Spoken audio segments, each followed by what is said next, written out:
বুধবার দিবাগত রাতে প্রশাসনের প্রাণকেন্দ্র সচিবালয়ের ৭ নং ভবনে ঘটে ভয়াবহ অগ্নিকাণ্ডের ঘটনা। ভবনটির রক্ষণাবেক্ষণের দায়িত্বে রয়েছেন গণপূর্ত অধিদপ্তরের উপসহকারী পরিচালক আব্দুল মান্নান ভূঁইয়া।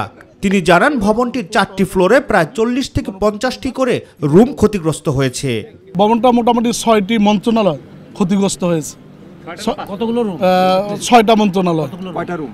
প্রতি ফ্লোরে মোটামুটি 40-50টা করে এভারেজে রুম আছে, ছোট বড় মিলে। 4টা ফ্লোর ক্ষতিগ্রস্ত হয়েছে, কোথাও একদম পরিপূর্ণ, কোথাও আংশিক। এদিকে সচিবালয়ের স্বরাষ্ট্র মন্ত্রণালয়ের সভাকক্ষে অগ্নিকাণ্ড তদন্তে গঠিত উচ্চ ক্ষমতা কমিটির বৈঠক শেষে কমিটির প্রধান স্বরাষ্ট্র মন্ত্রণালয়ের সিনিয়র সচিব নাসিমুল গনি সাংবাদিকদের জানান, প্রাথমিক প্রতিবেদন জমা দেওয়া হবে মঙ্গলবার।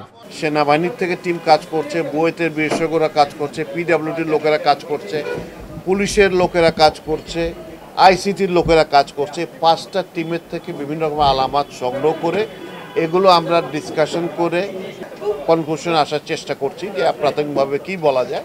কালকে আবার আমরা বসবো, বসে আমরা কালকে একটা প্রাথমিক একটা ধারণা করতে পারবো। কিছু আলামত পরীক্ষা নিরীক্ষার জন্য বিদেশে পাঠানো হবে জানিয়ে তিনি বলেন, সকল প্রতিবেদন হাতে পাওয়ার পর দেয়া হবে চূড়ান্ত প্রতিবেদন। প্রাথমিক প্রতিবেদন আর কিছু জিনিস আছে যেগুলো ক্যাপাসিটি আসলে আমাদের দেশে নাই এখন পর্যন্ত, সেগুলো আগুন সংক্রান্ত যত ম্যাটেরিয়াল আছে সবগুলো। এর আগে অগ্নিকাণ্ডের 5 দিন পর সচিবালয়ে প্রবেশের অনুমতি পান সাংবাদিকরা। স্বরাষ্ট্র উপদেষ্টার আশ্বাসের প্রেক্ষিতে সকাল থেকে সচিবালয়ের 1 নং গেটের সামনে অবস্থান করলেও দুপুর 2টার দিকে সচিবালয়ে প্রবেশের অনুমতি মিলে গণমাধ্যম কর্মীদের।